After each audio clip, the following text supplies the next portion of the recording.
Good morning. Praise the Lord. Hallelujah. Thank you for this beautiful new day. The Lord has given us this day. This is the day that the Lord has made. We will rejoice and be glad in it. Say, thank you, Lord. Today, the 22nd day. Come, we will exalt the name of Jesus. Would you like the cloud of the Holy Spirit come upon you? He cover you. The cloud is the Holy Spirit. It is one of the symbol of the Holy Spirit is the cloud. Oh, क्या आप चाहते हैं कि पवित्र आत्मा का बादल आपको घेर ले, चारों तरफ से आपके ऊपर आ जाए? पवित्र आत्मा का एक चिन्ह है बादल। तो हम लोग एक प्रार्थना करें कि प्रभु जी आपके महिमा का बादल हमारे ऊपर आए और आपकी रूह हमें छुए। हम इस प्रार्थना को गाकर करेंगे वर्शिप के एटीट्यूड में। We will pray in the attitude of worship. तेरी महिमा का बादल घेरे हम सभी को। जब आप गाएं तो आप अपने पूरे ग्रुप को और मुझे भी देखें और भाव ऐसे रखते हुए गाएं। तेरी महिमा का बादल घेरे हम सभी को। तेरी महिमा का बादल घेरे हम सभी को। हे प्रभु तू छू ले हम सभी को। हे प्रभु तू छू ले हम सभी को। तेरी महिमा का बादल घेरे हम सभी को। हे प्रभु तू छू ले हम सभी को। तेरी महिमा का बादल घेरे हम सभी को। हे प्रभु तू छू ले हम सभी को। हे प्रभु तू छू ले हम सभी को। In Jesus' name, Amen. Amen. Let the cloud of the Holy Spirit shadow upon us. Let the cloud of the Holy Ghost cover us. Thank you, Lord, for your mighty presence. Oh, I honor your presence, Lord. Thank you, Holy Spirit, leading us into the presence of the Almighty. Oh, thank you. We worship you, Jesus, the Son of the Most High God, the Word of God. I worship you. You are faithful. You are Amen. You are the resurrected. You are the alive. Oh, you are alive. You are my Lord, my King, King of glory, hope of glory. I bow before you. Oh, I bow before you. I worship you, Jesus. Thank you, thank you, thank you for your love, for your compassion. Oh, thank you for your mercy and grace. Thank you for your peace and joy. Thank you for your divine nature and character. Thank you for your divine power. Thank you for your great promises, Lord. Thank you so much. Wonderful Holy Spirit, I welcome you. We all welcome you, Lord. Thank you, you are our teacher. You are teaching us, Lord. Lord, here we all. Now teach us, Lord. Teach us. Teach us. Thank you. O rebeleni vi sikarida lala bashandoru rolene kelina hakbara raba raba reba riba rebe. All worship in spirit, praise in spirit, pray in spirit. Everybody pray, pray, pray in the spirit, in the spirit, in the tongues. O rebele nekilina hakbara koravala nama shandari dalene veshidoro dolunubu rababa baba hori dalele rebre kalonova shandrari dalina hakbara koravala nakhalene veshidoro dolu rabana handari dalene veshidoro dolu nahandoro dolinivi kibere delene kilina hakbara kibere delene khalene veshidoro dolu nahandare rabra riklavala labashindoro dolu nakhali Hakbara, Kiravala Nakale Veshido Dolonobo, Rabra Riklavala Bashindari Dalenebi, Ribene Hendari Dalenebe, Shindari Dari Daro,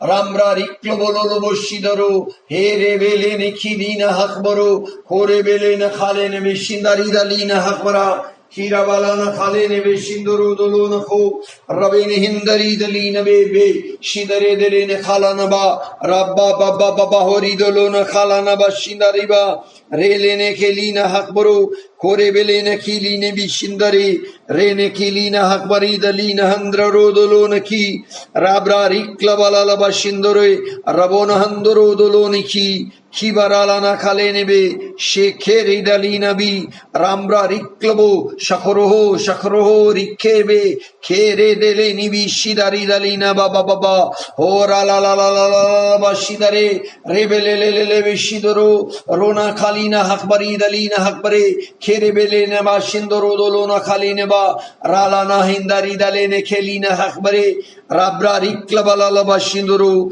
Rabeni Hindari Dalene Bishikoro, Korebelina Khalinaba, Rabana Handari Dalene Kilina Hakbaro, Shokeri Dalina Handari Dalene Be, Relana Khalina Baba Bahori Dalana Ma, Shavaralana Khalina Hakbare Delene Bi, Kirebelina Khalina Bashandara Dani Kilina Ba, Rahendare Delene Kilina Hakbare, Kiribelena Kalanobu, Rabbo Nahandare, Rebe, Riba Lolo, Shibarodolono Colona, Rabba Riba Lele, Tabita, Ribalina Kalina Hakbaro, Ribanina Kalina Hakbare, Kerebelena Colona Kalinaba, Shadari Dalina Kalenebe, Rebeni Kilina Hokboro, Ro, Mole, Riba la, Ribani Kilini Hikibiri Dalina Hakbare, Kirabalana Kalene Beshi Korodolono Kabo, Rakalinaba,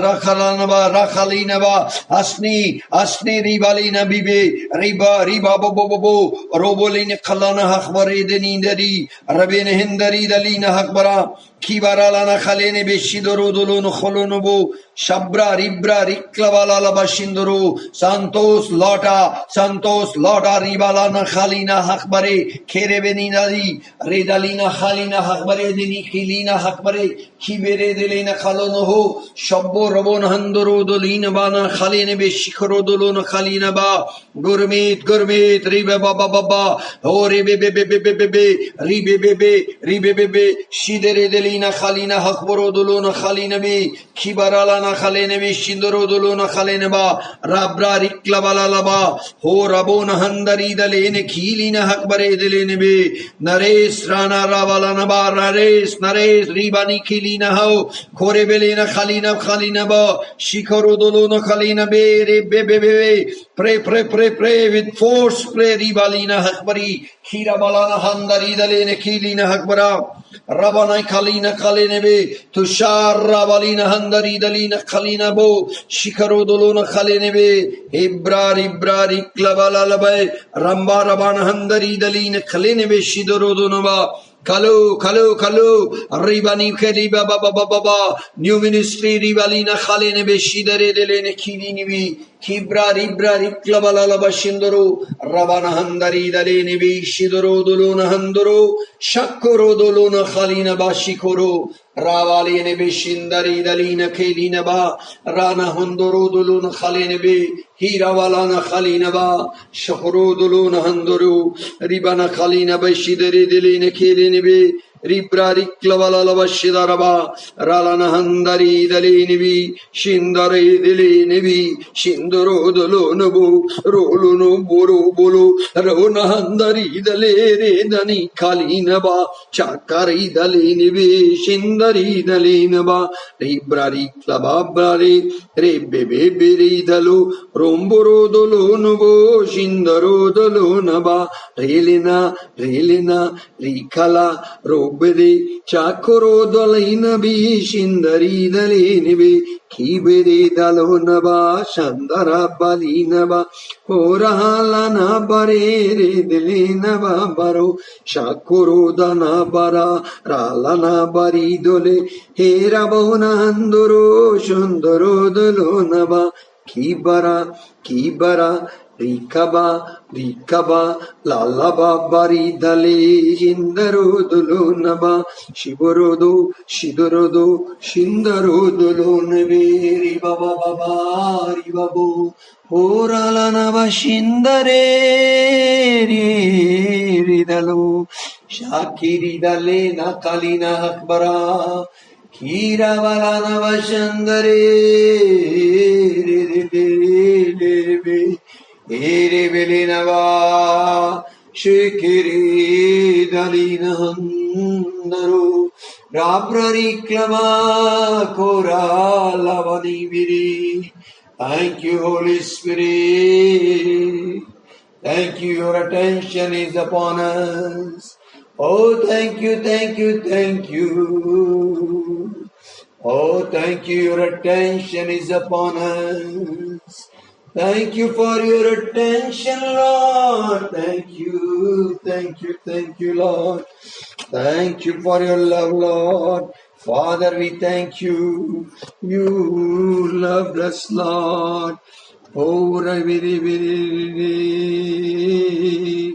Holy Spirit, you are the precious treasure in my earthly vessel.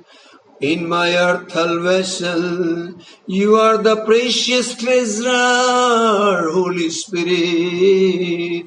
माटी के बर्तन में स्वर्ग का खजाना, माटी के बर्तन में स्वर्ग का खजाना, पवित्र आत्मा धन्यवाद, धन्यवाद, धन्यवाद, धन्यवाद. Thank you, thank you, thank you, thank you, thank you, divine person. Thank you, heavenly guest. Oh Lord, I honor you. Thank you, thank you, thank you. In Jesus' name we welcome you. Thank you, Holy Spirit. Oh, thank you, Holy Spirit. Thank you. We give you all honor and glory to you. Today, the third thing about the language I want to say, you can note it, comforting language. What I said, this is a comforting language. When it is a comforting language, when you are in fear, feeling burden, situation is not good, adverse circumstances, and when you pray in the Spirit, the Holy Spirit will help you to pray, and you will feel the comfort of the Almighty. All the burden, all the fear, all adverse situations, circumstances will disappear. So that time, that language is called comforting language. So comforting language of the Holy Spirit, when you speak in that, all burden, fears, adverse circumstances disappear. The peace of the Lord Jesus Christ rests upon you. Outside disturbance, problem, and everything is expensive, not available, but you have the peace. You have the peace, comfort. So thank you so much, Holy Spirit, for telling this thing to us. We welcome you in Jesus' name. Amen and amen. Today you all going to enjoy the message. I promise you. Being a servant of God, I promise you today's teaching you will enjoy. Oh, you will enjoy. Hallelujah. So you can put the title of today's teaching, Why People Don't Hear God's Voice. Why people don't hear God's voice.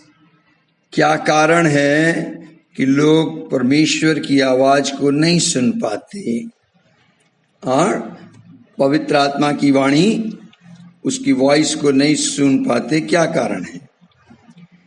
Inside they want to hear his voice but can't hear, लेकिन सुन नहीं पाते. क्यों? क्या वजह है? सो हम लोग देखेंगे, सीखेंगे क्या वजह हो सकती है जो हम उसकी आवाज को सुन नहीं पाते. एक्चुअली सुनना बहुत ही इंपॉर्टेंट है. आपको मैंने कहा अर्ली मॉर्निंग को उठें.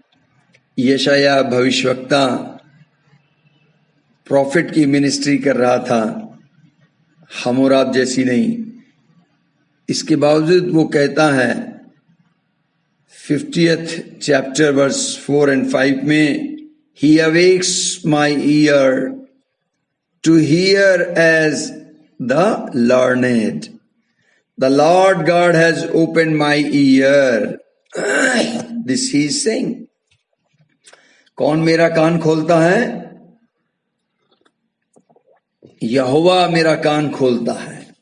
वो भोर को मुझे जगाता है, मेरे कानों को खोलता है. किस लिए? ताकि मैं सुनूं, ताकि मैं डैडी की आवाज को सुनूं, ताकि मैं यीशु की आवाज सुनूं, ताकि मैं पवित्र आत्मा की आवाज को सुनूं. So that I can hear daddies voice, my papa voice. I can hear my Savior Lord Jesus Christ.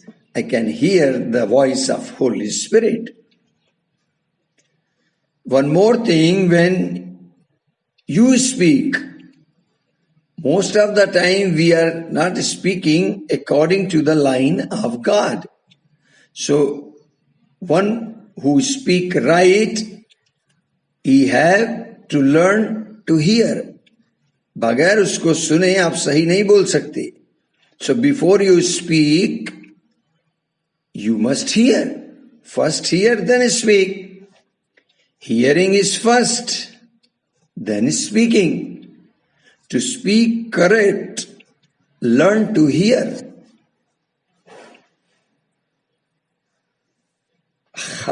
हमें प्रभु की आवाज को सुनना है. हम सब चाहते हैं उसकी आवाज को हम सुने, लेकिन हम सुन नहीं पाते हैं. चाहते हुए बाइबल सेज कि जो कोई सत्य का है वो मेरा शब्द सुनता है. यदि आप सत्य के नहीं हैं, सत्य कौन है? यीशु. सत्य कौन है? उसका वचन. यीशु ने यूहन्ना 14:6 में कहा, I am the truth. And Bible says in John chapter 18 verse 37, who is of the truth? Everyone who is of the truth listens to my voice. तो कौन सुनेगा प्रभु की बात? जो सत्य का होगा. हर व्यक्ति नहीं सुन पाएगा. तो सुनना बहुत जरूरी है. अगर आप हिब्रू 12 चैप्टर वर्स 25 को पढ़ेंगे, वहां आपको मिलेगा बहुत गहरी बात. और उसका रिजल्ट क्या है उस गहरी बात का? अगर मैं एक लाइन में कहूं, not hearing the voice of God is the sin. Are you listening? मैं बहुत गहरी बात कह रहा हूं. अगर आप परमेश्वर की आवाज को नहीं सुन रहे, उसके वचन को नहीं सुन पा रहे, रीमा नहीं प्राप्त कर पा रहे, hello, it is the sin, spiritual sin. सबका ध्यान फिजिकल सिन पर है, लेकिन स्पिरिचुअल सिन की ओर कोई ध्यान नहीं दे रहा.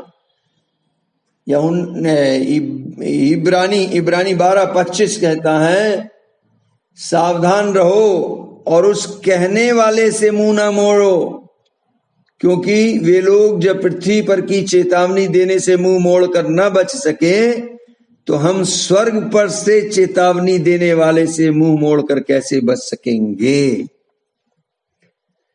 You do not refuse him who is speaking. See, the one who is speaking, if you ignore him, if you refuse him who is speaking, it is a great sin. Hebrew 5th chapter 11 verse says, Holy Spirit want to say you more. पवित्र आत्मा कहता है कि मुझे तुमसे बहुत सी बातें करनी है. हेलो, पवित्र आत्मा कह रहा है मुझे आपसे बहुत सी बातें करनी है. Hebrew 5:11, मुझे आपसे बहुत सी बातें कहनी है जिसको आप समझ नहीं रहे. कठिन है आपके लिए समझना. क्यों? क्योंकि आप ऊंचा सुनने लगे हैं. मैं बोलता हूं, आप सुनते नहीं हैं. आपको हियरिंग इंस्ट्रूमेंट चाहिए. So important. पवित्र आत्मा आपसे बातचीत करना चाहता है. वो आपको कुछ बताना चाहता है. वो कहता है समय के हिसाब से तुम्हें गुरु हो जाना चाहिए था, लेकिन आप लोग सुनने को तैयार नहीं हैं. अभी तक दूध चाहते हैं आप, अन्न नहीं चाहिए. सो मैं क्या कहने की कोशिश कर रहा हूं कि सुनना बड़ा महत्वपूर्ण है. यशायाह कहते हैं 55 अध्याय के 3 पद में, जब हमने बाइबल स्कूल का स्कूल ऑफ होली स्पिरिट का ऐड डाला था और जब मैंने प्रार्थना की थी, तो प्रभु ने मुझे यही आयत दी थी और मैंने उस ऐड में इस वर्ष को कोट किया है. आइजाया 53, सुनोगे तो जीवित रहोगे. Inside everybody want to hear the voice of Holy Spirit, but they can't hear. तो मैं बता रहा हूं, आंसर देने जा रहा हूं, why we can't hear. Answer number 1, people don't like to sit at his feet. पहला आंसर क्या है कि लोग प्रभु की उपस्थिति में, उसके चरणों में बैठने को तैयार नहीं हैं। ये मेन कारण है। When I say at his feet means into his presence. आप कहोगे ब्रदर पुरी, प्रभु तो स्वर्ग में है, उसके चरण यहां कहां? लेकिन बाइबल कहती है आइजाया के आखिरी चैप्टर में, जब उसका 65 अध्याय खत्म हो गए, तो जब उसने आखिरी 66 चैप्टर लिखना शुरू किया, तो पहले ही लाइन में उसने कह दिया कि यहोवा कहता है, your daddy is saying that heaven is my throne and the earth is my footstool. आकाश मेरा सिंहासन है, पृथ्वी मेरे पैरों की चौकी है। सो परमेश्वर के चरण कहां है? पृथ्वी पर हैं। मुझे प्रैक्टिस करनी है किस बात की? उसके चरणों पर बैठने की प्रैक्टिस करनी पड़ेगी। चरणों पर बैठने के लिए समय बिताना पड़ेगा। So nobody like quietness, to sit quiet and wait. It is very difficult for people. They can sit 1-2 hours in front of the TV, in other things, but they can't even like to sit at the feet of his master. अगर आप वास्तव में उसकी भेड़ हैं, if you are his sheep, then you will hear his voice. Bible says in John chapter 10, if you read the John chapter 10 verse 27, it says, my sheep hear my voice and I know them, they follow me. See, Jesus is saying, now you check yourself. Are you sheep of Jesus? You are saying when you need the money, you quote Psalm 23:1, Lord is my shepherd, I shall not want. आप तुरंत यीशु को अपना चरवाहा बनाते हैं और कहते हैं यीशु मेरा चरवाहा है। तो भैया, चरवाहा तो उसका होता है जिसकी भेड़ होती है। तो क्या आप भेड़ हैं? अगर आप भेड़ हैं तब वो आपका चरवाहा है। और भेड़ का काम क्या है? वो अपने चरवाहे के शब्द को सुनती है।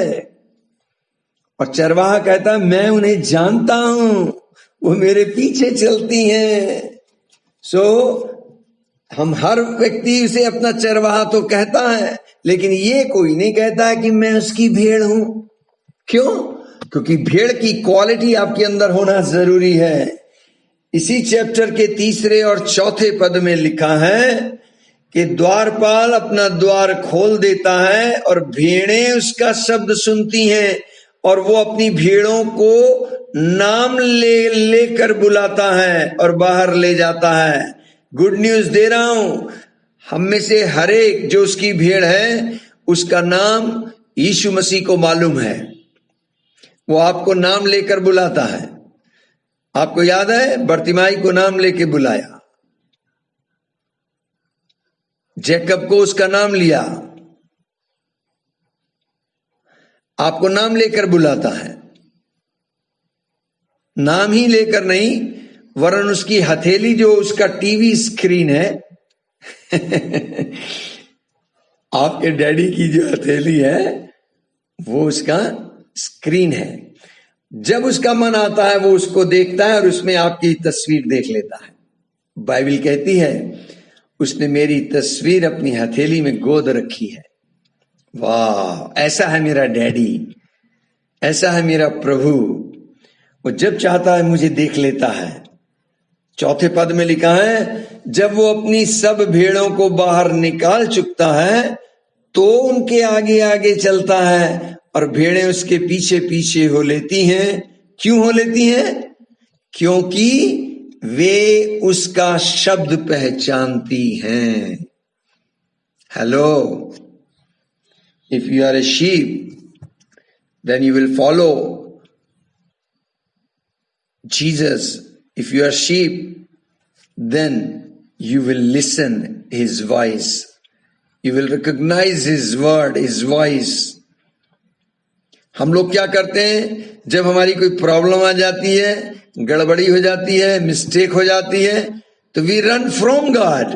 हम परमेश्वर से दूर चले जाते हैं. एडम ने ये किया और हम सब एडम से निकले, इसलिए वो एडमिक नेचर हमारे अंदर है. अगर हमसे कोई आज्ञा उल्लंघन हो गई, आप देखें, जब आप कोई गलती करते हैं, पाप कर देते हैं या आज्ञा तोड़ते हैं, तो आपका मन प्रार्थना में नहीं लगता और समय फिर आपका बीतता ही नहीं. ऐसे लगता है बड़ा लंबा टाइम हो गया और मुझे पता नहीं चलता, मेरे लिए टाइम कम पड़ जाता है. मैं आपको बताऊं, अगर आप प्रभु से जुड़े होंगे, आप आराधना में लगे होंगे, प्रार्थना कर रहे होंगे आत्मा में, आपको टाइम का पता नहीं चलेगा कि कितना टाइम हो गया. मालूम, आप अध्ययन कर रहे होंगे वचन उसका, आपको पता नहीं चलेगा कितने घंटे बीत गए. यस, एडम ने जब पाप किया तो क्या किया, वो बजाय परमेश्वर के पास जाने के उल्टा परमेश्वर से दूर चला गया, छिपने लगा, पेड़ का सहारा ले लिया, दुनियावी चीज का सहारा लिया उसने, नंगाई ढांपने के लिए भी, अपने आप को छिपाने के लिए भी. और देखिए हमारा प्रभु कितना प्यारा है कि इनिशिएटिव हमारे प्रभु ने लिया. वो बेचारा आता है और वो आकर उल्टा पुकारता है, आवाज लगाता है, एडम एडम तू कहां है? क्या हो गया, आज संगति में नहीं आया, आज चर्च में नहीं आया तू, आज सुबह भोर को नहीं उठा, क्या बात, आज आत्मा में प्रार्थना नहीं की तूने, बाइबल नहीं पढ़ी, क्या बात हो गई? So what I want to say, when you do the mistake, don't run from God. Run to God. Run to God. Solution is in the God, in His presence. So when you get up early in the morning, rush to your room, to the place of prayer. He's waiting there. Father is waiting over there. Close the door. Moment you close, you will meet your daddy. Oh, you will smile, he will smile, and you worship him or you talk him. Oh, he is spirit, you are a spirit, spirit to spirit, talk and talk and talk. So first thing, you must be in the presence and spend time into his presence. I always say, अगर आपको prayer करना नहीं आता, मत करें, आराधना भी मत करें, कुछ ना करें, just sit. First make practice to sit into his presence, that's all. If you are faithful to sit into his presence, automatically Holy Spirit will lead you and guide you. Yesterday we quote one verse from Psalm 91, first verse. Remember? Hello, do you remember? आपको याद आता है वहां क्या लिखा है? Psalm 91 में बड़ी फेमस वर्ड है, जो परम प्रधान के छाए हुए स्थान में बैठा रहे, केवल बैठा रहना है, वो सर्वशक्तिमान की छाया में ठिकाना पाएगा. जब आप केवल बैठे रहते हैं, तब खुद ब खुद आप कहने लगते हैं, मैं यहोवा के विषय कहूंगा कि वो मेरा शरण स्थान और गढ़ है. If you sit in his presence, you automatically declare that God is my refuge, my fortress. तब सेकंड बात आप कहते हैं, He is my God. फिर आप कहते हैं, I trust in him. आप देख रहे हैं खुद ब खुद चीजें निकलेंगी और उसके बाद सारी ब्लेसिंग्स आपकी हो जाएंगी. So he who dwells in the secret place, you have to dwell, you have to sit in the secret place of the Most High God.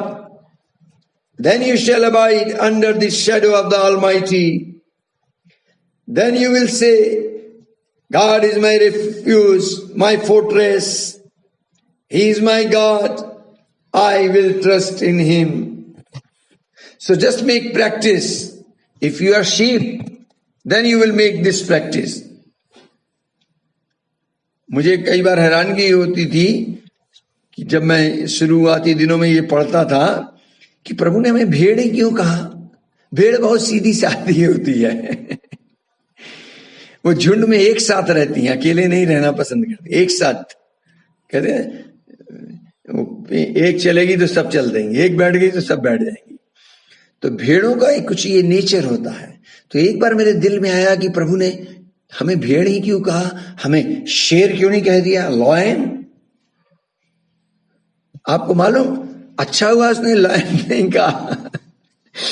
अगर लॉयन कह देता तो फिर आप तो प्रभु की बिल्कुल ही नहीं सुनते। लॉयन किसी की नहीं सुनता है, वो कहता I am a king, king of forest. उस जंगल का राजा कौन है? शेर। वो किसी की नहीं सुनेगा। फिर अगर आपको भेड़ कहा तब आप नहीं सुन रहे और शेर कह देता तो फिर पता नहीं क्या होता। फिर तो आप यहोवा डैडी की भी नहीं सुनते। और फिर आपको शेर को तो हमेशा नॉनवेज चाहिए।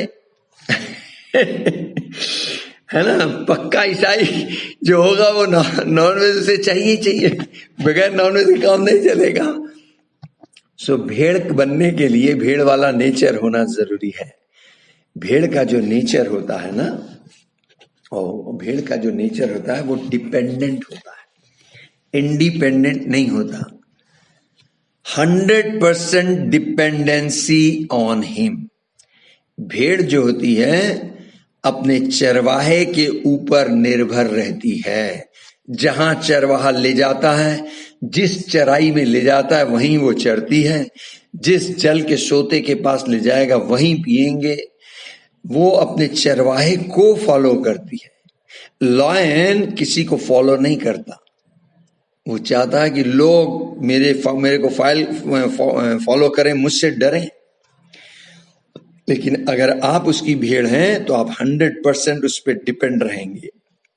In your helpless situation, in your worst situation, in your difficult situation, you will be waiting upon him, depending upon him. You will sit in quiet with patience. Just wait, wait and wait. I know waiting is killing. आज wait करना कोई नहीं चाहता. हाँ, किसी बात के लिए भी वेट करने को तैयार नहीं है. बच्चों को देखो, वो आएंगे दौड़ते हुए, खेलते हुए आएंगे. मम्मी भूख लगी है, तुरंत चाहिए उन्हें कुछ. मम्मी भी सोच रही है क्या चीज दूं तुरंत जिसमें जल्दी हो जाए. उन्होंने कहा ओके बेटे 2 minutes, noodle ready, dip dip dip, चाय तैयार. आजकल डिप वाली चाय आ गई है. हर चीज हम मिनटों में चाहते हैं. इवन विश्वासी कोई समस्या हो, प्रार्थना कराने आएंगे, वो चाहते हैं कि पास्टर जी प्रार्थना करें. आंखें बंद होकर प्रार्थना हो रही, जैसे ही वो आमीन करें, आंख खुले, चमत्कार हो जाए. इधर से मैं कहूं, उधर वो काम हो जाए. So nobody is interested in waiting. Wait करना जरूरी है. जब आप धीरे से इंतजार करते हैं, तब आप प्रभु को और अधिक जानने लगते हैं और आप में कोई चीज की घटी नहीं होती. आप सिद्ध व्यक्ति बनने लगते हैं. So first point, we must sit into his presence at his feet, which we are not doing. Even the Christians,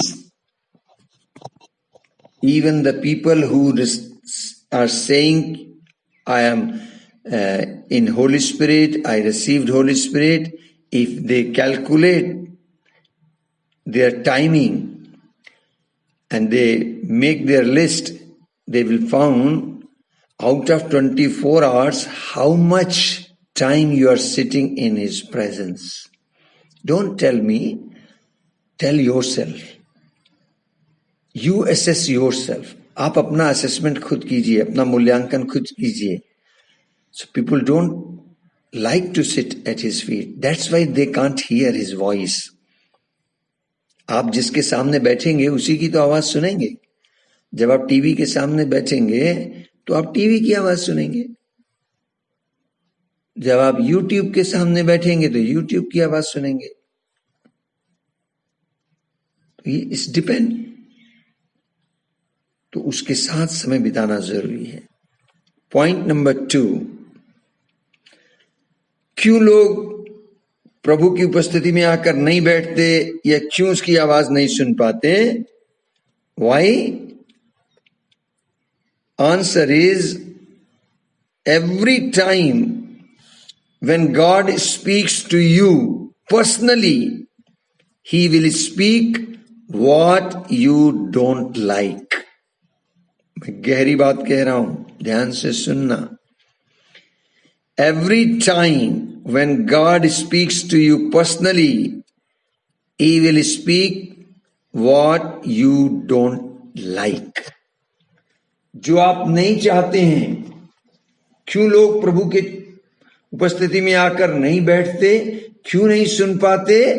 क्योंकि जब आप उसके चरणों में आकर बैठेंगे तो परमेश्वर पवित्र आत्मा जो आप चाह रहे हैं वो नहीं कहेगा, जो उसके दिल में है वो बात वो कहेगा। You got the point? What is in the heart of God that he will say, what is in your heart that he will not से। सो इसलिए लोग प्रभु की आवाज को सुन नहीं पाते हैं। What does it mean? It means he will speak your cross. आपके क्रॉस के बारे में वो बात करेगा। आपके साथ क्या होने जा रहा है, क्या आपको करना है। आप देखें यशाया 50 चैप्टर वर्स 5 और 6, यीशु मसीह के लिए वो बात की जा रही है। वहां पर लिखा है, प्रभु यहोवा ने मेरा कान खोला है और मैंने विरोध न किया न पीछे हटा। मैंने मारने वालों को अपनी पीठ और गलमोच नोचने वालों की ओर अपने गाल किए। अपमानित होने और थूकने से मैंने मुंह न छिपाया। The Lord God has opened my ear and I was not rebellious. I turned not backward. I gave my back to those who strike and my cheek to those who pull out the beard. I hide not my face from disgrace and spitting.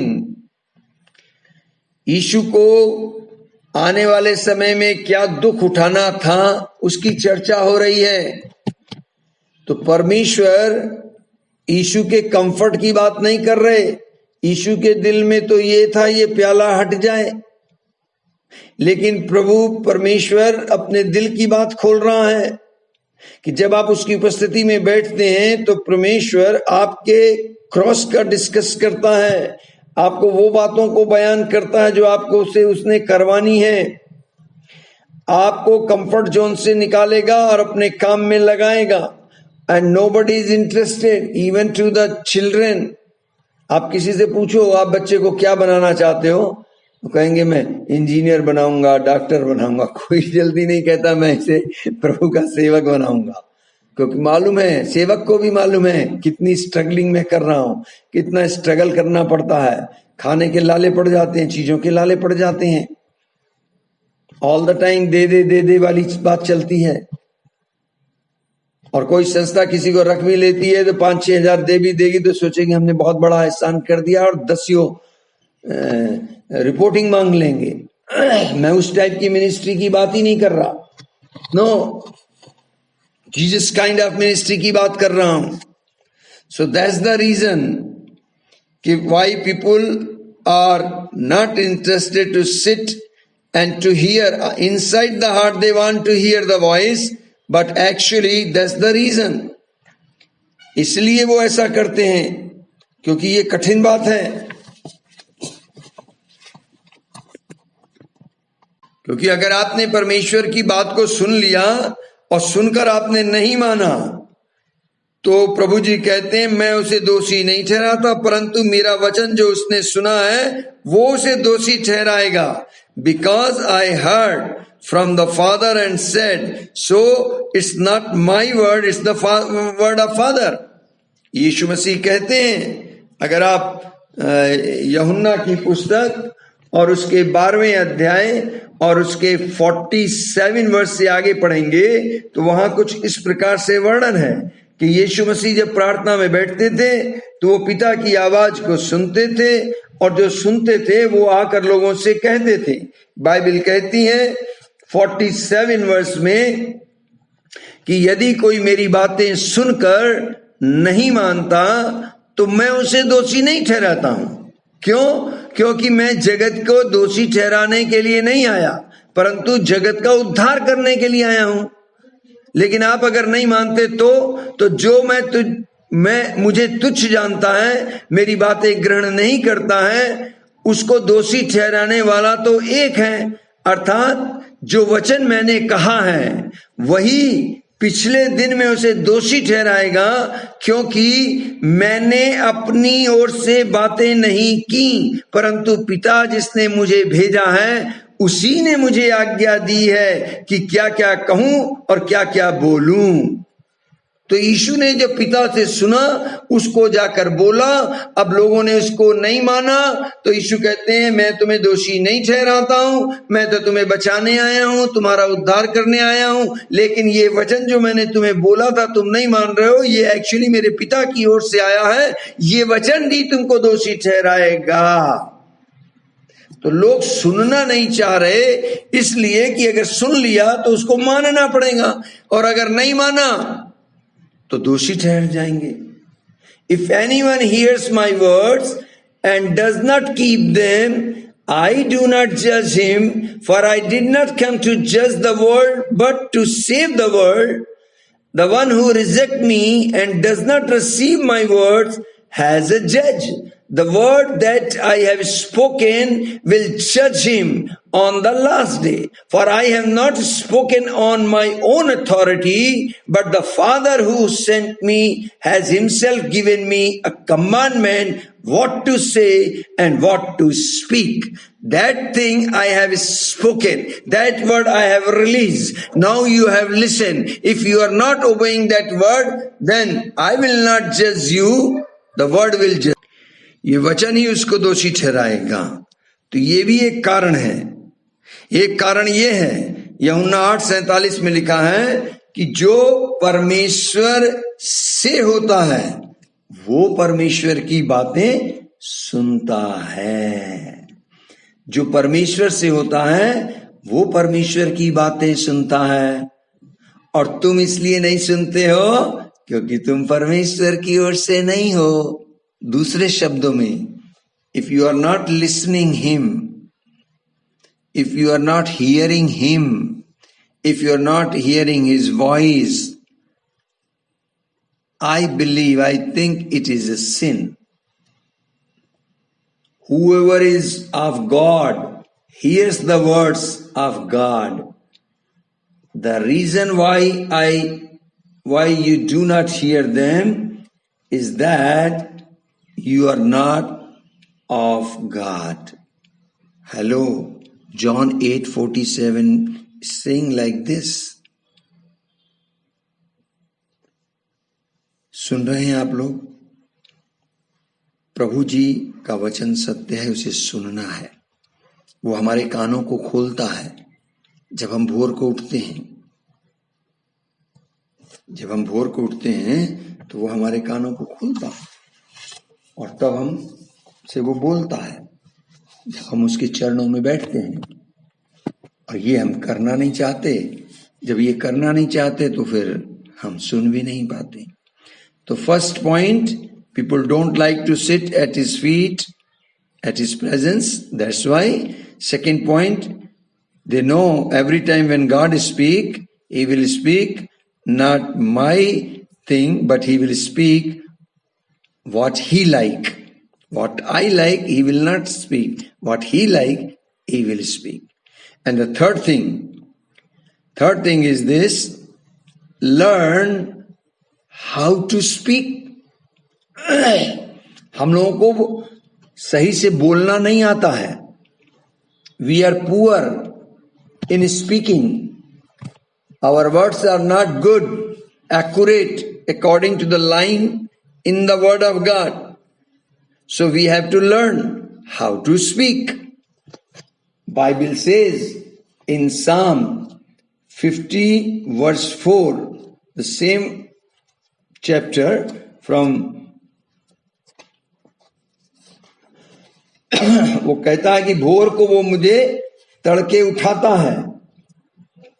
और किस लिए उठाता है? मेरे कानों को खोलता है, सीखने वालों की जीव देता है, ताकि थके मांदों को मैं उसके वचन के द्वारा संभालना जानूं। तो जब मेरे कान खुलेंगे तभी मैं सुन पाऊंगा।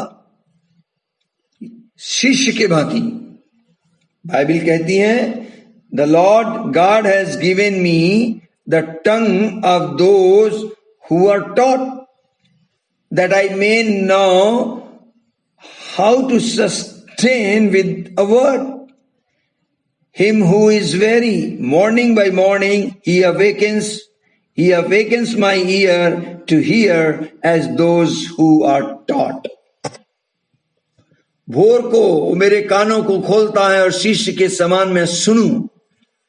हमें कैसे सुनना है? एक शिष्य चेले के समान, डिसाइपल के समान। डिसाइपल भी बनने को लोग तैयार नहीं हैं। वो मेरे कान खोलता है ताकि मैं उसको सुनूं, और हमें सीखने वालों की जीव देता है ताकि मैं उसके वचन के द्वारा संभालना जानूं। मीन्स मेरे मुख से जो शब्द निकले वो उसके निकले, उसकी लाइन के, उसके आधार पर निकले। तो अर्ली मॉर्निंग कोई जगना ही नहीं चाहता, चाहे वो चर्च मेंबर हो, बिलीवर हो, चाहे वो सेवक हो। अन्य जातियां देखो भोर को तड़के उठ जाती हैं। कई लोग तो नहा धो के रेडी भी हो जाते हैं। बिजनेसमैन को देखो अर्ली मॉर्निंग उठ जाते हैं। लेकिन हम क्रिश्चियंस थोड़ा सा और सो लें, थोड़ा सा। सो अगर आप सीखना चाहते हैं कि मैं कैसे बोलूं, तो मुझे क्या करना पड़ेगा? I have to get up early in the morning. Hello, early in the morning. Learn how to speak. Hear from Father, then speak.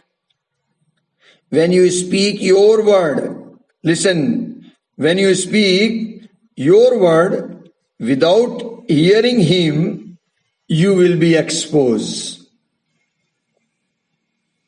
आपको याद है पतरस ने इनकार किया था यीशु मसीह का 3 बार, और यीशु ने कहा था कि जब तू 3 बार इनकार कर लेगा उसके बाद मुर्गा बांग देगा। और जब यीशु मसीह को पकड़वा लिया गया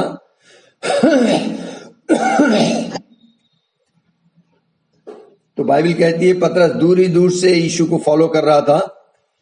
आप ये मिस्टेक मत करना, दूर दूर से फॉलो मत करना। गैप नहीं होना चाहिए फॉलो करने में, बिल्कुल नजदीक से, क्लोजनेस के साथ उसको फॉलो करना है। लेकिन यीशु को वो दूर दूर से फॉलो कर रहा था, इसलिए 3 बार इनकार किया।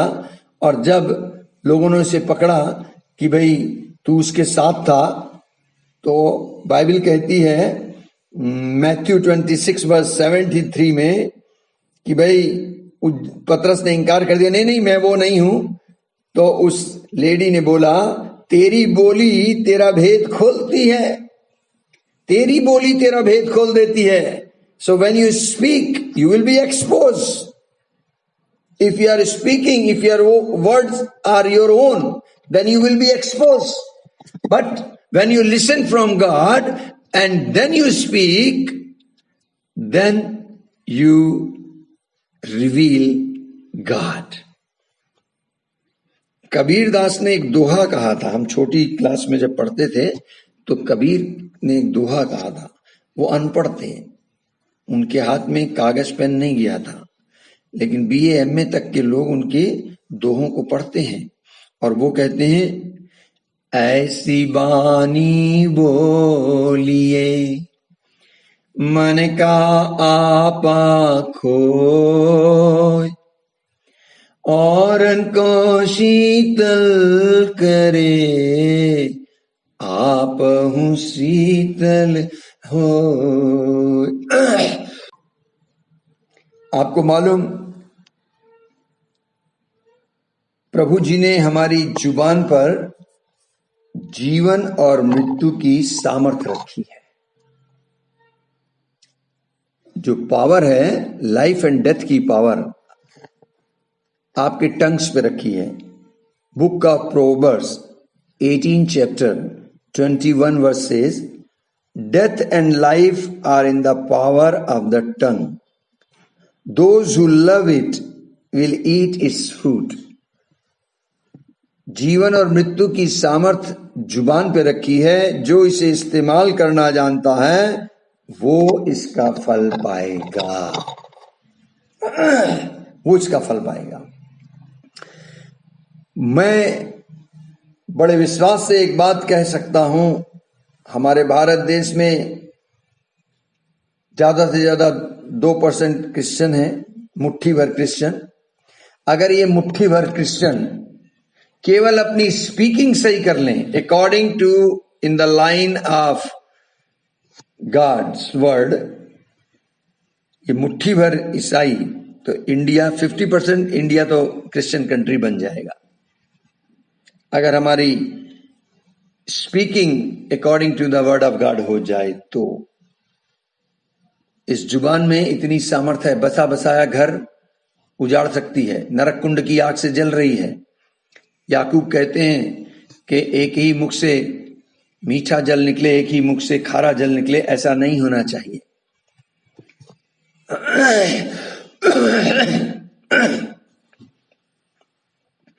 बहुत पुरानी किसी ने एक गजल के वे में जुबान की तारीफ लिखी थी। वो पर्चा कहीं से मुझे किसी मीटिंग में मिल गया। 16 सितंबर 1985 का है। कोई अखबार में, एक अखबार जैसे लोकल अखबार छपते थे ना, वो अखबार छपता था। उस न्यूज़लेटर का नाम था आकाश पत्र, और उसमें एक क्रिश्चियन भाई हुए बेनेट लाल अजीज।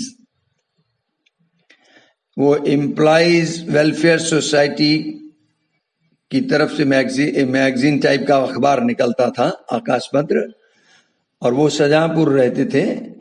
प्रभु की दया से मुझे रूबरू उनसे मिलने का मौका भी हुआ। उन्होंने कुछ गजल लिखी, मैं उसकी 2-4 लाइनें आपको सुनाता हूं, आपको मजा आएगा। वो तारीफ करते हैं जुबान की। उन्होंने हेडिंग दी तारीफे जुबान। करूं तारीफ क्या मैं इस जुबान की, यही है कारकुन सारे जहां की। ये एक शोला भी है, शबनम भी है सारे जहां की, मगर कोई नहीं इसके मुकाबिल, है आजा और भी लिखने के काबिल। बना सकती है ये पत्थर को पानी, बड़ी दिलचस्प है इसकी कहानी। रहा करती है ये पर्दे के अंदर, हजारों खूबियां हैं इसके अंदर।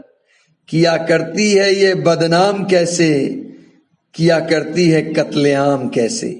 इस जुबान की तारीफ हो रही है। बुराई करना इसका काम पहला, लगा देती है ये नहले पे दहला। जहां भी बैठे मिलके 4 भाई, जुबां करने लगी अपनी बड़ाई। बड़े मीठे स्वरों में बोलती है, हेलो, बड़े मीठे स्वरों में बोलती है। छुपे ये भेद सबके खोलती है। जुबां की है बड़ी लंबी कहानी, है कुछ तारीफ भी इसकी सुनानी।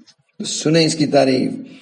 ये एक आतिश है पर बख्शीश खुदा की, वाह, जिसे शीरी जुबां उसने अता की। फिर से सुने, ये एक आतिश है पर बख्शीश खुदा की, जिसे शीरी जुबां उसने अता की। सुना होगा कभी कोयल का गाना, सुबह और शाम भंवरे का तराना। जिसे भी प्यार से इसने पुकारा, वो पत्थर हो गया पारा पारा। इसी से हमद होती है खुदा की, यही तारीफ करती है खुदा की, जहां में बोल वाला है जुबां का, नहीं आखिर कोई है इसके बयां का।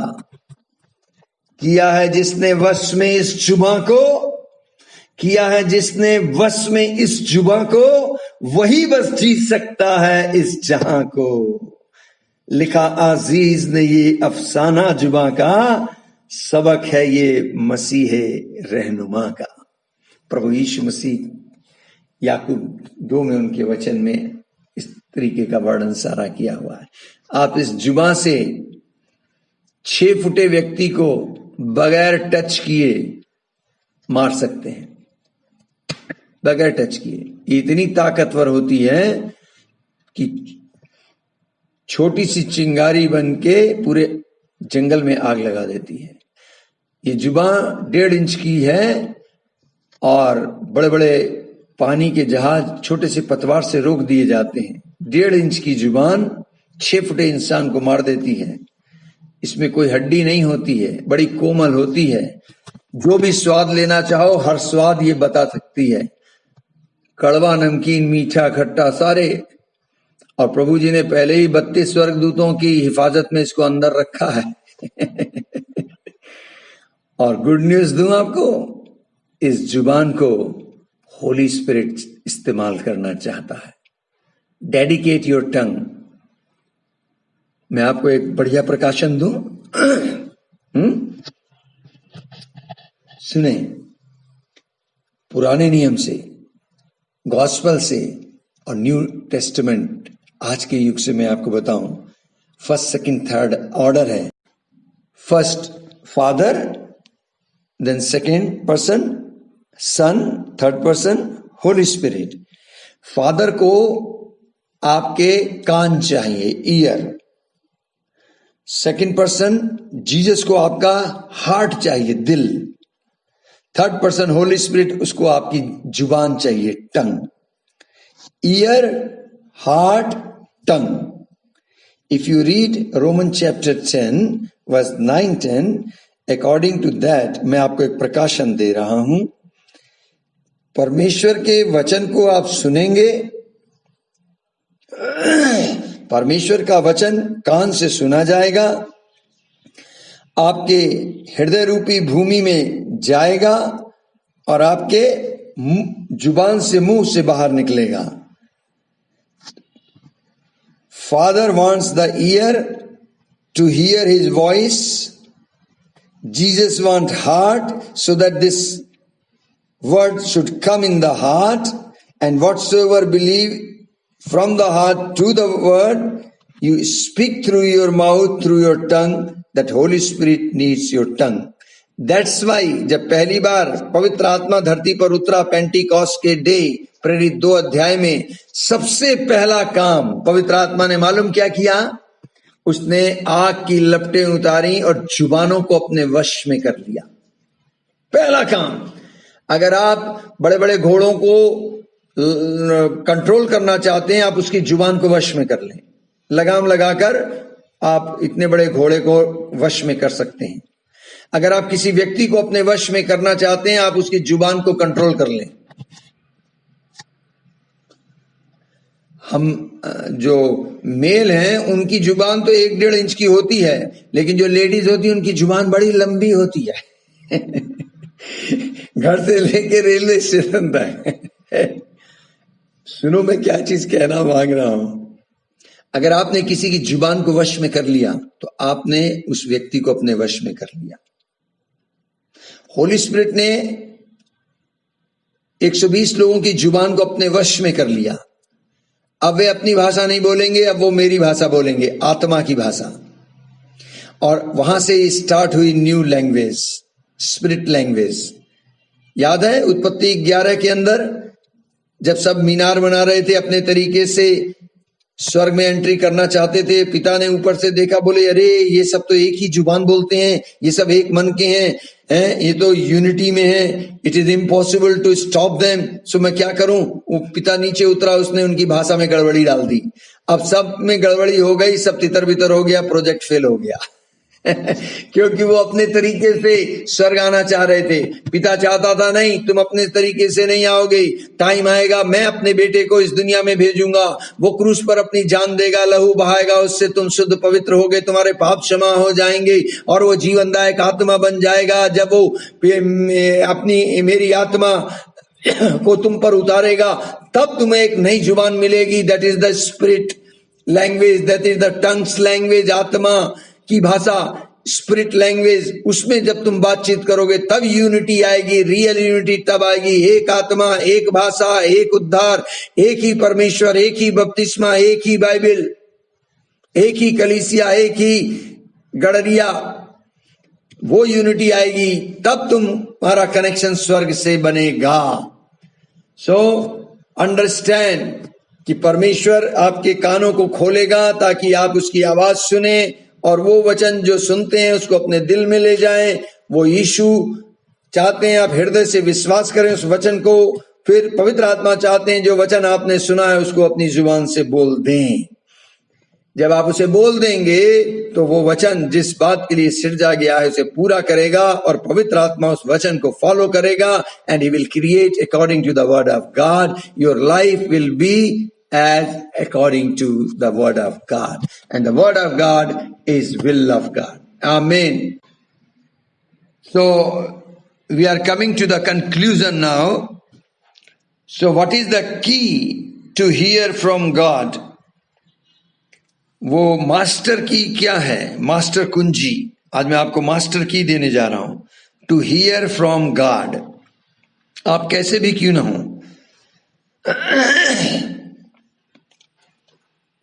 मास्टर की क्या है, आपने स्टडी ली, आप नोट करें। Master key to hear from God is how to sit at his feet. प्रभु जी की उपस्थिति में उसके चरणों में कैसे बैठना है। सो इसको हम सीखेंगे। अगर मैं ये बात ना सिखाऊं तो मैं समझता हूं स्टडी अधूरी रह जाएगी। उसके चरणों में बैठने की कला हमको आनी चाहिए। हमको कौन सिखाएगा? ये कोई बाइबल स्कूल नहीं सिखाएगा, कोई संस्था भी नहीं सिखाएगी, कोई थियोलॉजी कॉलेज नहीं सिखाएगा। ये आपको या तो वो व्यक्ति सिखा सकता है केवल जो व्यक्ति उसके चरणों में बैठा हो। और मैं बाइबल से एक व्यक्ति का परिचय कराने जा रहा हूं और उसके द्वारा हम सीखेंगे कि प्रभु जी के चरणों में कैसे बैठना है। और ये सारा प्रकाशन से भरा हुआ टीचिंग होगा अब, full of revelation, prophetic eyes से आप इसको देखना और सुनना। प्रोफेटिकली वे में मैं इसको बोलूंगा, how to sit at his feet. So अगर आप अपनी बाइबल में नोट कर लें, लूका 10 अध्याय, और मैं आपसे चर्चा करूंगा लूका 10 अध्याय 39 पद से, और आपको बताऊंगा। जस्ट वेट, में जरा खोल लो। Yes, Luke chapter 10 verse 39 to 42। Yes, बल्कि आप 38 to 42 लिख लीजिए। ओके, हम लोग वहां से कुछ बातें सीखने जा रहे हैं और सीखेंगे कि प्रभु जी के चरणों में कैसे बैठना चाहिए। वहां पर आपको जिक्र मिलेगा एक लेडी का, और उस लेडी का नाम है मरियम, और वो प्रभु यीशु जी के चरणों पर बैठती है। हालेलुया बोलिए। सो सिस्टर मरियम के लिए धन्यवाद दें। जब आप हेवन पहुंचेंगे तो मरियम से जरूर मुलाकात कीजिएगा और उसको स्पेशल थैंक्स करिएगा। कहिएगा, sister Mariam thank you so much, आप यीशु जी के चरणों में बैठी और आपने हमें सिखाया। राइट। सो वहां पर जिक्र है, आप स्टोरी अच्छे से जानते हैं। मार्था और मरियम हैं, उनका भाई था लाजर, जो मर गया था, फिर यीशु ने जिंदा किया था, याद है ना। और मार्था ने एक्चुअली इनवाइट किया था यीशु मसीह को अपने घर में। वो विडो थी, चूंकि वो विडो थी तो इसलिए अपने भाई और बहन के साथ रहती थी, तो लाजर और मरियम उसके संग थे। और बुलाया मार्था ने था यीशु को अपने घर में, लेकिन फायदा मरियम ने उठाया था। कई बार ऐसा होता है कि कन्वेंशन ऑर्गेनाइज कोई करता है, पूरी कमेटी मेहनत करती है, लेकिन बेनिफिट दूसरे लोग ले जाते हैं। ऑर्गेनाइजर इतने बिजी होते हैं, उन्हें पता भी नहीं चलता कि क्या संदेश बोला गया। सो मार्था ने इनवाइट किया और लेकिन बेनिफिट उठाया मरियम ने। तो मैं आपको बताऊं कि मार्था और मरियम ये दो बहनों का जिक्र है वहां, लेकिन प्रोफेटिकली वे में मैं बताना चाहता हूं, you are the Martha and you are the Mariam. तुम ही मार्था हो और तुम ही मरियम हो। हर व्यक्ति मार्था से शुरू करता है और हर व्यक्ति का अंत अगर वो प्रभु में बना है तो मरियम पे होता है। आप देखें 38 पद में मार्था ने यीशु को बुलाया। मार्था से स्टार्टिंग हुआ बात कि मार्था ने उसे अपने घर में उतारा, लेकिन जब 42 वर्ष आया तो जीसस ने मरियम से उसको एंड किया है। वहां लिखा है कि उत्तम भाग मरियम ने चुना। सो हम सब की जिंदगी मार्था और मरियम है। हम सब मार्था से ही शुरू करते हैं, लेकिन मेरी विश है, मेरी दुआ है कि हम सबका एंड मरियम पे हो। सो मार्था और मरियम कौन है? आप में मार्था कौन है, मरियम कौन है? तो जब मार्था फ्लेश को दिखाती है और मरियम स्पिरिट को दर्शाती है। Are you listening? Martha means your flesh and the Mariam means your spirit man. हर व्यक्ति संसारिक दशा में वो होता है, संसारिक अवस्था से स्टार्ट करता है। आप जब स्टार्ट करते हैं तो मार्था की स्थिति में होते हैं और आप बहुत सी बातों की चिंता में लगे रहते हैं, जो जैसा कहता है वैसा करने लगते हैं। लेकिन प्रभु जी चाहते हैं कि आप मरियम के रूप में आए, अर्थात आत्मा में आए। तो जब मार्था ने यीशु मसीह को इनवाइट किया तो आप देखें मार्था बहुत सी बातों की चिंता कर रही है। वो उसकी पहुनाई करना चाहती है, हॉस्पिटलिटी करना चाहती है, इवन उससे कुछ पूछना भी नहीं पसंद कर रही, बट वो उसके लिए करना चाहती है। गलत बात नहीं है। कोई आपके घर में आता है, पास्टर भी आता है, तो आप उसको अच्छी जगह बैठाते हैं, आप उसकी पहुनाई की ओर ध्यान देते हैं। तो मैं कहना ये चीज चाह रहा हूं कि प्रभु यीशु जब आपके पास आ गए हैं तो आपको अब उनकी बात को सुनना है, उनकी इच्छा को पूरी करने की कोशिश करनी है। आप उनकी तरफ ध्यान दें। मार्था बहुत सी बातों की चिंता करने लग गई, लेकिन मरियम ने क्या किया? 39 पद में ही लिख दिया है क्या कि मरियम प्रभु के चरणों में बैठकर उसका वचन सुनती है, उसकी आवाज को सुनती है। सो मैं कहना ये चाह रहा हूं, if you are not sitting at his feet, it means you are worried and you are in trouble. Worried plus trouble is equal to not sitting at his feet. जो व्यक्ति प्रभु के चरणों में नहीं बैठता वो चिंता में भी रहता है, गफलत में भी रहता है, समस्याओं से घिरा रहता है, घबराहट में रहता है। तो अगर आप अपनी चिंता, अपनी समस्या को दूर करना चाहते हैं तो आप प्रभु जी के चरणों में बैठें। देख लें, आप जो लोग बहुत सी बातों की चिंता में रहते हैं, 99 के चक्कर में रहते हैं ये भी हो जाए वो भी हो जाए, सब कामों में हाथ डाल देते हैं, परेशान होते हैं, वो इसलिए होते हैं कि वो लोग प्रभु जी के चरणों में बैठते नहीं हैं, उनका चरणों में मन नहीं लगता।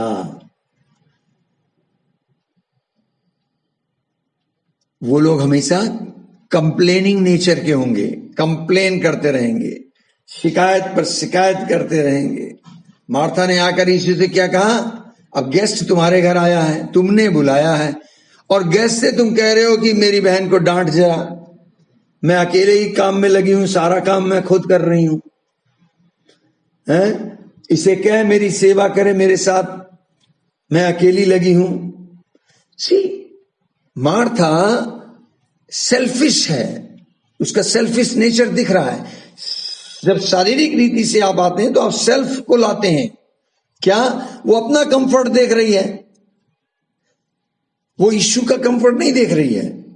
अब कल्पना कीजिए अगर यीशु उसकी बात मान लेते और मरियम को भेज देते, तो मार्था और मरियम तो किचन में लग गई, यीशु मसीह बेचारे अकेले रह जाते। सी, आप अपना कंफर्ट तो देख रहे हैं, मसीह का कंफर्ट नहीं देख रहे। आप अपने मेहमान को अकेला बैठाने को तैयार हो गए। क्या यीशु अकेला नहीं रह जाता? अगर मरियम भी चली जाती तो आपको कैसा लगेगा? आपको कोई इनवाइट करे और ड्राइंग रूम में बिठा के और सब चले जाएं, दूसरे कोई किचन में लग जाए, कोई बेडरूम में बिठा के बैठ जाए, हाउ यू फील? सोचिए, हम सब ऐसा ही कर रहे हैं। शारीरिक रीति से यीशु मसीह के पास आए, सुना, और अब सब अपने अपने तरीके से लगे हुए हैं। कोई यीशु को सुनने को तैयार नहीं है, कोई इसके चरणों में बैठने को तैयार नहीं है। अरे कम से कम उससे ये तो पूछ लो, प्रभु जी आपके दिल में क्या है, आप क्या चाहते हैं कि मैं आज आपके लिए करूं? सब अपनी अपनी लंबी लंबी लिस्ट लेके आए हुए हैं। कोई इससे ये नहीं पूछ रहा कि यार तुम क्या चाह रहे हो। मार्था इतनी बिजी है चाय बनाने में, प्रभु का मन है ठंडा पीने का, लेकिन वो मस्त है चाय कॉफी बनाने में। No, you must sit at his feet, what is into his heart, what he likes, वो क्या चाहता है, उसकी क्या इच्छा, इसको जानने की कोशिश करें। लेट हिम से। लेकिन हम लोग तो अपने में लगे हुए हैं। आपको याद है प्रेरितों की पुस्तक में 9वें अध्याय में जब साउल की मुलाकात यीशु से हुई, उसने बड़ी ज्योति चमकी हुई देखी, आवाज सुनी, तो बाइबल में लिखा है वो अंधा हो गया, उसकी आंखें अंधी हो गई। जब अंधा हो गया, उसे कुछ दिख नहीं रहा है, वो भूखा और प्यासा, फास्टिंग ऑटोमेटिक शुरू हो गई। 3 दिन न खाया ना पिया।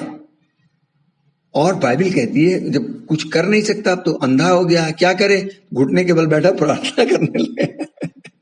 प्रार्थना करने लगा। अब जब आप अंधे हैं तो क्या करेंगे, है ना, खाना भी नहीं मिल पा रहा है, फास्टिंग में तो बैठ गया।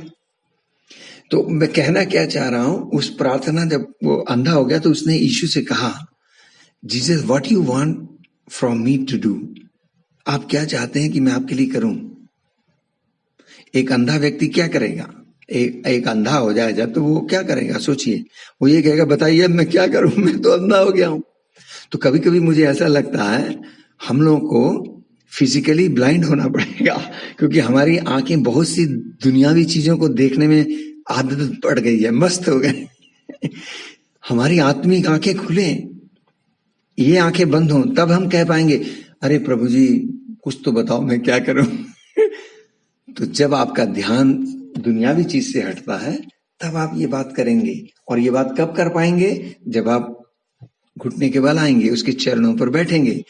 शाऊल प्रार्थना में बैठा हुआ था, प्रभु से कह रहा, प्रभु अब तो मैं अंधा हो गया हूं, चल भी नहीं सकता, कहीं जा भी नहीं सकता, कुछ दिख भी नहीं रहा, बताइए मैं आपके लिए क्या करूं।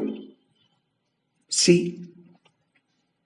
तो मार्था और मरियम हम ही लोग हैं, हम लोग फिजिकली उसको ढूंढ रहे हैं, वो चाहता है स्पिरिचुअली आना। स्पिरिचुअली जब उसके चरणों में आप बैठते हैं तब आप अपने आप को इन्वेस्ट करते हैं उसके साथ, और जब आप मरियम वाले रोल में आते हैं, मार्था से हटकर मरियम वाले रोल में आते हैं, तब आप अनंत के लिए कुछ कर पाते हैं। आत्मा में जो कुछ आप करते हैं ना, वो ऊपर दिखाई देता है, जो फिजिकल रीम में आप करते हैं वो रिकॉर्ड वहां नहीं हो रहा है। गवाहों का बादल जो इब्रानी 12 में लिखा है, वो स्पिरिचुअली जो आप डील करते हैं वो रिकॉर्ड होता है। समझ लीजिए, गहरी बात है, इसको समझिए, मुझे और आपको समझना पड़ेगा। सो मैं कहना क्या चाह रहा हूं, आप संसार से अपने आप को कट ऑफ करें, संसार से अपने आप को अलग करते जाएं, प्रभु जी के चरणों में बैठने की कोशिश करें, आत्मिक रीति से उसके पास आए, आत्मिक रीति से उसके पास बैठें। जब आप केवल उसकी उपस्थिति में बैठेंगे, उसके चरणों में बैठेंगे, तब आप उसकी आवाज सुन पाएंगे। So concentrate on him in his presence and look to him, sit in his presence. Definitely you will hear, make it your practice. One word, if you hear from him, that one word is enough to change your entire situation. कुछ लोग जो बैठते भी हैं ना, उनका ध्यान या तो यीशु के चरणों में होगा, या उनका ध्यान या तो यीशु मसीह के हाथों में होगा, यीशु की चीजों में होगा। हम सेवक लोग क्या करते हैं, जब प्रभु के पास आते हैं तो हमारा ध्यान फोकस कहाँ होता है, उसके हाथों में, कि अब ये कुछ देगा अब ये कुछ देगा। ए बहुत हो गया, so many years we have spent and we have looked to his hand, now the time has come, learn from Maryam। Practically मैं आपको बताऊं, आप अपने बंद कमरे में कुर्सी लेना और उस कुर्सी को सामने रखना और विश्वास की आंख से देखना और कहना, यीशु मसीह आप आइए, मैंने आपके लिए सिंहासन सजाया है, आइए बैठिए। अब यीशु मसीह बैठे हैं और आप यीशु मसीह के चरणों में बैठ जाना। जैसे मरियम के घर में जब यीशु मसीह आए तो नेचुरली यीशु मसीह को ऊंचा स्थान दिया गया होगा। उस टाइम सोफा तो पता नहीं था, कुर्सी चारपाई कुछ तो होगी, उसे जमीन में तो नहीं बिठाया होगा। सर्दियां, गेस्ट आया है तो उसे ऊपर किसी स्थान पर बैठाया होगा। मरियम उसके चरणों में बैठ गई। तो अब आप देखिए, आप अपने आप को मरियम मानिए और कुर्सी पे देखिए यीशु मसीह बैठे हैं। अब आपका फोकस कहां होना है? चूंकि मरियम उससे सुनना चाहती थी, है ना, आप जो बैठे हैं प्रभु के चरण, तो जब आप सुनने के लिए बैठे हैं तो आपका ध्यान कहां होना चाहिए? यीशु के मुंह की तरफ, क्योंकि वो बोलेगा कहां से? अपनी जुबान, अपने होठ से, और वो कहां पर है? उसके मुंह में है, पैरों में तो है नहीं मुंह। तो आप ना तो उसके पैर को देखेंगे, ना उसके हाथों की ओर देखेंगे कि दे दे वाली बात नहीं करेंगे कि भाई मुझे कुछ मिल जाए। तो आपका सारा फोकस, सारा ध्यान कहां होगा? यीशु मसीह के चेहरे पे, उसकी आंखों में आंखें लगाकर आप उसकी ओर ध्यान से देखेंगे। केवल आप अगर यही करते रहें, ऐसा हो नहीं सकता कि आप उसकी आवाज ना सुने। मरियम से सीखें कैसे वो बैठती थी। मरियम जब बैठी इस प्रकार से और उसने अपना सारा ध्यान यीशु मसीह के चेहरे की ओर लगाया और यीशु मसीह मरियम की ओर देख रहे हैं, तो यीशु ने उससे बातें की। सर्दिया कहा होगा, हाउ आर यू मरियम? सर्दिया कहा होगा, Maryam, I love you. Thank you, you are sitting here. See, your sister has called me. She invited me. And she's so much busy. She's busy too much. She has engaged in so many work. She's worried, in trouble. Thank you so much, Maryam. You are giving me company. If I allow you to go to help Martha, then see, I will be all alone. First time I am coming in your house. Thank you so much, Maryam. You are giving me company. You are sitting at my feet. See, Maryam जो है यीशु की आवाज को सुन रही है। Definitely उसने सुना होगा। बाइबल कहती है, Luke chapter 10 verse 39, and she had a sister called Mary who sat at the Lord's feet and listened to his word. Maryam उसकी आवाज को सुन पाई। What a glorious moment for Maryam. कितने महिमा के क्षण रहे होंगे। जीवित अद्वैत सच्चे परमेश्वर त्रिएकता के दूसरे व्यक्ति के चरणों पे बैठ के उसकी ओर देखते हुए, निहारते हुए उसके मुख के शब्दों को वो सुन पा रही है। Wow, wow, wow. Oh, what a privilege you got, Mariam. Thank you, Sister Mariam. Thank you so much. और तब प्रभु जी ने मार्था को बुलाया, मार्था से कहा, मार्था मार्था, तू बहुत बात की चिंता करती है और घबराती है. Martha Martha, you are anxious and trouble. You are worried in so many things. You are worried and troubled about many things. But listen what I want to say. Martha, you are worried in so many things. But listen, one thing is necessary. Your sister Mary has chosen the good portion which will not be taken away from her. यीशु ने कहा, एक बात आवश्यक है. Important thing क्या है?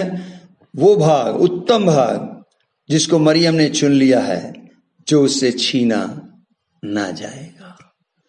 So we all are playing the role of Martha and Maryam.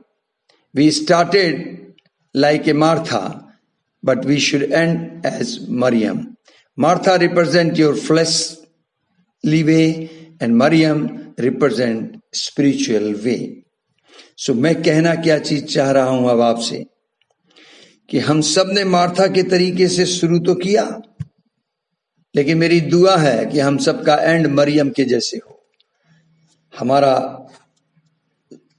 समापन जो हो वो आत्मा में हो. शरीर के नाते हमने जन्म लिया, आत्मा पे आकर हम लोग समापन करने पाए. यीशु को देखिए, when Jesus was in the flesh on this earth during his time, Jesus always says at his Father's feet, in his presence, he do the ministry, he would do the works, but he gave the first importance to sit at his feet, looking his Father into his eyes, on his focus on his Father was all the time. That's why Jesus hear the voice of the Father. चूंकि यीशु मसीह हमेशा पिता के चरणों में बैठते थे, प्रार्थना में लीन होते थे, भोर को तड़के उठते थे, उनका सारा फोकस ध्यान पिता की ओर होता था. वो उसको देखते थे, उसकी आंखों में झांकते थे, उसके हृदय में झांकते थे, पिता के चरणों पे समय बिताते थे, इसलिए वो पिता की आवाज को सुन पाते थे. आज क्या क्या करना है, कहाँ कहाँ जाना है, कौन से डायरेक्शन में जाना है, ये सारी बातें उन्हें कैसे मिलती थी? वो तब पाते थे जब वो भोर को तड़के उठकर पिता के चरणों में समय बिताते थे. आपको याद है मरकुस 1 अध्याय और उसके 35वां वचन, भोर को दिन निकलने से पहले वो बहुत पहले उठता था, जंगली स्थान में चला गया, प्रार्थना करने लगा. तब उसके साथी, उसके चेले चपाटे उसे खोजते हुए आए. जब वो मिला तो उससे कहने लगे, लोग तुझे ढूंढ रहे हैं. If you are a person to sit at his feet, if you are a person that you are a man of prayer life, then people will seek you, they will search you. आपको लोग ढूंढेंगे अगर आप वो व्यक्ति बन जाते हैं जिसके चरणों में बैठने वाले हैं. तो इसके चेले और पब्लिक इसको ढूंढ रही है, यीशु मसीह को, और यीशु मसीह भोर को प्रभु को खोज रहे हैं. तो उसने कहा, आओ हम कहीं आसपास की बस्तियों में जाएं. लोग तो ढूंढ रहे थे, चेले आए, बोले ये तुझे ढूंढ रहे हैं, चलो वहां. तो यीशु ने कहा, नहीं, हम तो आसपास की बस्तियों में जाएंगे कि ताकि मैं प्रचार करूं. सो मैं विश्वास करता हूं ये लीडिंग उसको कैसे मिली कि आज हमें उन्हीं लोगों में नहीं जाना है जो ढूंढ रहे हैं, बल्कि हम नए लोगों में जाना है. मैं विश्वास करता हूं जब उन्होंने भोर को प्रार्थना में समय बिताया, प्रभु की बात को सुना, जो उन्होंने सुना वो किया. इसलिए यीशु मसीह कहते थे कि जो मैं सुनता हूं वही मैं बोलता हूं, जो पिता को करते हुए देखता हूं वो मैं करता हूं, जो पिता मुझसे कहता है वो मैं कहता हूं। मेरा वचन जो मैं बोल रहा हूं वो मेरा नहीं है, जो मैंने पिता से सुना है वो मैं तुमको सुना रहा हूं। सो जीसस मिनिस्ट्री स्टार्ट हो जाती है। जीसस की मिनिस्ट्री क्या है? Hearing and doing. Entire ministry, whatsoever you are doing, whether you are teacher or pastor or evangelist or prophet or apostle or whatever type of ministry you are doing, are you doing the social work, even then listen, एक line में the meaning of the ministry is hearing and doing. Say hearing and doing. सुनना और उसको करना, यही ministry है। Jesus said follow me. तो अगर आप रियली जीसस को फॉलो करना चाहते हैं तो मुझे भी वही करना है जो यीशु ने किया। यीशु ने क्या किया? Hearing and doing. Just here and do, this is the ministry and best ministry, and it is the Jesus kind ministry. I wish you all have this type of ministry, hearing from God and doing. That's all. You will see the blessing, you will see the growth, you will see the multiplications. People will call you. You are very much busy. You will be busy. Amen. So आप आज से मैं और आप क्या करेंगे? हमारा काम अब क्या है? To sit in His presence and hearing. क्या आप करेंगे? तो आपको दो चीजों की जरूरत पड़ेगी इस काम को करने के लिए, उसके चरणों में बैठने के लिए और उसको सुनने के लिए. It require two things. First thing you and second thing your time. Nothing is belong to you. Whatever things you are saying it's mine, it's not yours. So you yourself is not yours. Jesus has purchased you, but He has given you time on this earth. Time means your life period on this earth. Suppose you have given 80 years on this earth, means 80 years you have to live. 80 years तक आप सांसें लेते रहेंगे. इस 80 years के time में से आपने जो टाइम प्रभु के चरणों में बिताया, जो टाइम आपने उसकी उपस्थिति में इन्वेस्ट किया, मीन्स आपने अपने आप को दे दिया, अपनी लाइफ दे दी. 80 इयर्स में से कितने इयर्स आपने प्रभु जी को दिए, उसके चरणों में बिताए? 24 घंटे में से आप कैलकुलेट करिए घर में बैठ के कितने घंटे आप प्रभु के चरणों में बैठे. इसका मतलब उस 24 घंटे का जो एक दिन है, उसमें से एक दिन में से मैंने इतना समय प्रभु को दिया, चाहे उसके वचन के साथ बिताया, चाहे आराधना में बिताया, चाहे प्रार्थना में बिताया. इन ऑल वो टाइम दैट इट मीन्स कि आपने जो आपकी लाइफ थी, अपने लाइफ का पोर्शन उसको दे दिया. अगर आप मुझे बुलाते हैं, मैं आपके पास आता हूं और मैं आपके आगे सेवकाई करता हूं, तो मैंने अपने लाइफ का उतना हिस्सा आपको दे दिया. इससे बड़ा इन्वेस्टमेंट कोई नहीं हो सकता, इससे बड़ा गिफ्ट कुछ नहीं हो सकता. रुपया पैसा चीजें देना लेना ये तो आम छोटी सी बात है. आज है कल नहीं है, आज तुम्हारा है कल तुम्हारा हो सकता ना हो. लेकिन आपने जब अपना समय किसी को देते हैं, किसी व्यक्ति विशेष को अपना टाइम देते हैं, it means you are giving your life. आप अपने लाइफ में से वो टाइम दे रहे हैं. So it's a great thing. You are giving yourself by giving the time. So प्रभु के चरणों में आपको आना है और अपना कीमती समय उसके साथ बिताना है. These two things you have to give. Now it's all up to you. प्रभु आपसे कुछ भी नहीं चाहते मालूम, और हम अपना समय भी उसे देना नहीं पा रहे हैं. आप देखिए, इतने साल आपने क्रिश्चियन लाइफ गुजार दी, अभी भी कुछ बिगड़ा नहीं है. अगर आपकी उम्र 20 साल है, 30 साल है, 40 साल है, 50 साल हो गए हैं, 60 पार कर चुके हैं, कैलकुलेट करके देखिए, बाकी बचा हुआ टाइम, मैक्सिमम टाइम आप प्रभु को दें, उसके चरणों में बिताएं, उससे सुने और जो वो कहे वो करें। आप देखना उस पर अभिषेक आएगा, उससे प्रभु की इच्छा पूरी होगी, प्रभु को महिमा मिलेगी, लोगों को आशीष मिलेगी और प्रभु जी का नाम महिमा पाएगा, उनकी चर्चा दूर दूर हर जगह फैलेगी। आमीन, आमीन, प्रेज द लॉर्ड। अंतिम बात कहकर मैं समाप्त करने जा रहा हूं। You will get it in 1 Samuel.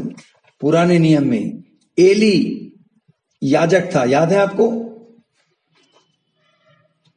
और हन्ना, एल्काना की वाइफ हन्ना, उसके औलाद नहीं थी और उसने प्रभु से वायदा किया, मेरी कोख खोल देगा तो जो बेटा पैदा होगा वो मैं तुझे अर्पित कर दूंगी।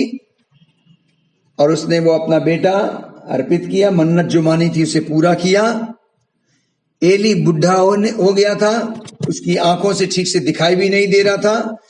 प्रीस्टली एक्सपीरियंस उसको था, याजकी सेवकाई करने का अनुभव था, लेकिन वो मार्था वाली चल रही थी।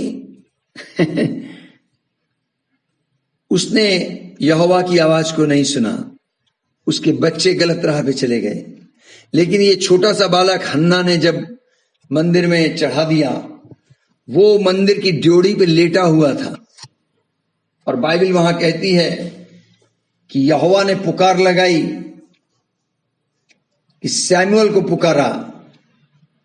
तो सैमुअल ने समझा मुझे याजक एली ने पुकारा है, तो वो एली के पास जाता है, उससे पूछता है क्या तूने मुझे पुकारा? तब एली समझ गया कि इस बालक को यहोवा ने पुकारा है। इसलिए एली ने सैमुअल से कहा, जा लेट जा, यदि वो तुझे पुकारे तो कहना, ए यहोवा कह, तेरा दास सुन रहा है। फिर सैमुअल अपने स्थान पे जाके लेट जाता है। फिर यहोवा आता है। पहला सैमुअल 3 अध्याय 9 और 10 पद से मैं बोल रहा हूं।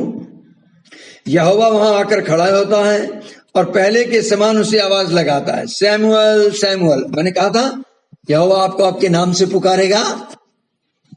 सैमुअल ने कहा, कह, क्योंकि तेरा दास सुन रहा है। और तब यहोवा ने उसे बताया अपना प्लान, आगे की बातें कि क्या क्या है। मैं कहना ये चाह रहा हूं, इतने साल का एली सेवा का अनुभव रखते हुए भी, सेवकाई करते हुए भी यहोवा की आवाज को नहीं सुन सका। छोटे से बालक ने सुन लिया। जब आप छोटी सी उम्र में अगर आप सुन लेते हैं यहोवा की आवाज, 101% आप सेवा करेंगे। अगर पवित्र आत्मा ने छोटी उम्र में आपको छू लिया है, टच कर लिया है, अगर अनॉइंटिंग आपके ऊपर आ गई है, सर्तिया आप मिनिस्ट्री करेंगे। सर्तिया। Eli said to Samuel, go, lie down, and if he calls you, you shall say, speak, Lord, for your servant hears. So Samuel went and lay down in his place. And the Lord came and stood, calling as at other times, Samuel, Samuel. And Samuel said, speak, for your servant hears. मैं इस बात से आपको उत्साहित करना चाह रहा हूं, जब वो छोटा बच्चा पुराने नियम में मंदिर में लेटा हुआ यहोवा पिता की आवाज सुन सकता है, तो हम लोग नए नियम में, अनुग्रह के जमाने में, जहां यीशु मसीह ने सब कुछ कर दिया है, पिता से रिकंसिलेशन करा दिया है, हमारे अंदर उस आत्मा को भेज दिया है, पवित्र आत्मा हमारे साथ रह रहा है, हमारे अंदर है, हमारे ऊपर है, और फिर भी हम अगर उसकी आवाज नहीं सुन पा रहे, नहीं सुनते हैं, तो मैं समझता हूं ये एक तरह से पाप है, ये एक तरह से शेम की बात है। So today from onward commit yourself and tell Holy Spirit help me, lead me, so that I will hear the voice. Decide from today onward कि I will commit my time at the feet of Jesus and I will hear the voice of the Holy Spirit. Amen. Amen. आइए एक छोटी सी प्रार्थना पहला शमूएल 3:9-10 के आधार पे हम लोग करें। बोल यहोवा सुनता तेरा दास, वाणी तू अपनी सुना दे। बोल यहोवा सुनता तेरा दास, वाणी तू अपनी सुना दे। बोल यहोवा सुनता तेरा दास, वाणी तू अपनी सुना दे। Father, we commit ourselves and all the students, Lord, of this batch. We all come together at your feet, Lord. Speak to us, Lord. We will hear your voice, Lord.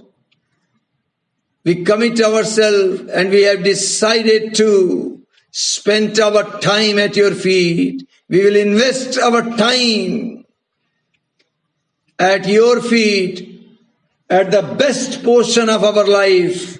You said, if you spend time at my feet, this is the best portion of your life. Thank you, Father. Thank you, Jesus. Your grace is sufficient. In your grace, Jesus, we will sit. Thank you, Holy Spirit. You will help us. You are our helper. You are with us, in us, and upon us. We commit under your authority in Jesus' name. Amen, amen, and amen. Okay, आज का homework जो verse आपको memorise करना है, John 16:13। John 16:13, वहां पर प्रभु जी का वचन कहता है 13वें वचन में, परंतु जब वह सत्य का आत्मा आएगा तो तुम्हें सब बातों में सब मार्ग बताएगा, क्योंकि वो अपनी ओर से नहीं कहेगा, परंतु जो कुछ सुनेगा वही कहेगा और आने वाली बात तुम्हें बताएगा। Holy Spirit will hear from him and he will speak to us and we will hear his voice. And thank you, Jesus. In Jesus' name, Amen. और अब प्रभु यीशु मसीह का अनुग्रह, पिता का प्यार, पवित्र आत्मा की संगति मेरे साथ, आप लोगों के साथ युगानुयुग होती रहे। आमीन, आमीन एंड आमीन। See you.